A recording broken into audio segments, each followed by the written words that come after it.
Hindi si Imo ang final villain. Kamusta mga katropa, nagbabalik na naman tayo sa isa na naman panibagong video. Ngayon nga ay ating tatalakayin ng theory na kumakalat.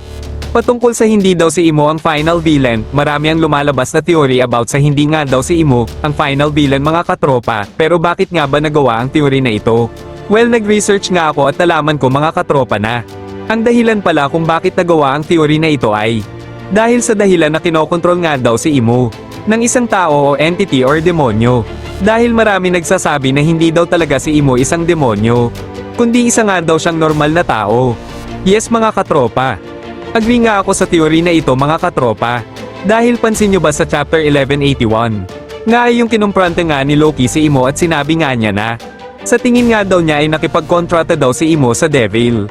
At sagot naman ni Imo ay, ano daw ang pinagkaiba ng God and Devil? Dito sa panel pa lang na ito mga katropa ay dito pa lang sa atin pinapakita na hindi talaga demonyo si Imo dahil isa nga siyang normal na tao dati. At isa pa, what if? Sinasabi nga na devil fruit user din daw si Imo mga katropa. Pero paano kung hindi talaga siya devil fruit user? Paano kung tama talaga si Loki sa tingin niya na nakipagkontrata si Imo sa devil? At isa pa yung naalala nga niya, si Joyboy dahil ni-reveal nga na magkaibigan daw pala talaga si Imo at Joyboy. Ay na-distract nga si Imo at nawala nga ito sa focus makipaglaban kay Loki, kaya ang naging dahilan na nakapagbigay nga ng malakas na atake si Loki dito kay Imo, pansin nyo? Isa nga si Imo ang lumaban kasama ang 20 kingdoms para mapatumbas si Joyboy. Pero kahit nga na sobrang tagal na nangyari yon, ay naalala pa din niya ang matalik niyang kaibigan dati, which is si Joyboy. Naalala pa din niya si Joyboy dahil may pinagsamahan talaga silang dalawa dati mga katropa. At paano kung mabait talaga si Imo? At magkasalungat lang sila ng nais ni Joyboy. Paano kung ang gusto pala ni Imo ay gumawa ng batas para sa mga tao, na kaya niya tinatag ang world government? Ay gusto niya na may namumuno at may nasusunod, para mapanatili ang kapayapaan sa buong mundo.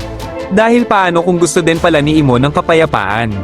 Pero ang gusto niya ay may world government na gagawa ng paraan para mapanatili ang kapayapaan gamit ang batas.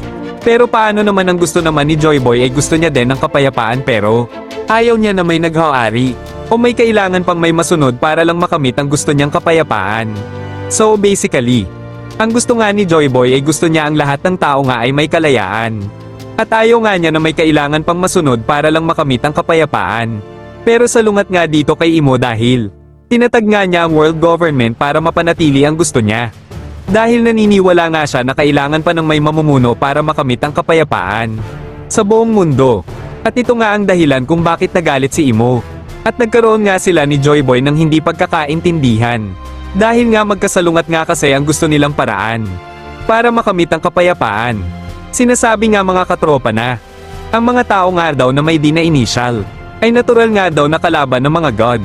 Paano kung ang mga may initial na D ay kaya sinasabi natural enemies of gods? Ay ang dahilan nito ay may kakayahan sila na maging kakampi ang mga tao na nakakasalamuha o nakakalaban nila. Paano kung ito ang dahilan ni Imo at ng 20 Kingdom? Para madaliing pabagsakin si Joyboy dahil may kakayahan nga ito na wala sila. Dahil puro corruption at pilit na pagpapasunod sa mga tao ang kaya lang nilang gawin. Nagre-refer nga ito sa totoong buhay. Dahil alam naman natin na may mga tao nga na sakim at gusto lang pera at kapangyarihan. Kapangyarihan para pilit pasunurin at limasin ang pera ng taong bayan. Katulad lang dito sa bansa nating Pilipinas. Di ba dito sa Pilipinas mga katropa? Ay alam naman natin na may mga tao talaga na uhaw sa pera. Sorry sa mga matatamaan dyan pero totoo kasi ang sinasabi ko na ito mga katropa. Pero siguro mga katropa dito muna ako magpapaalam, maraming salamat sa panonood nyo, pero yun lang mga katropa, peace out.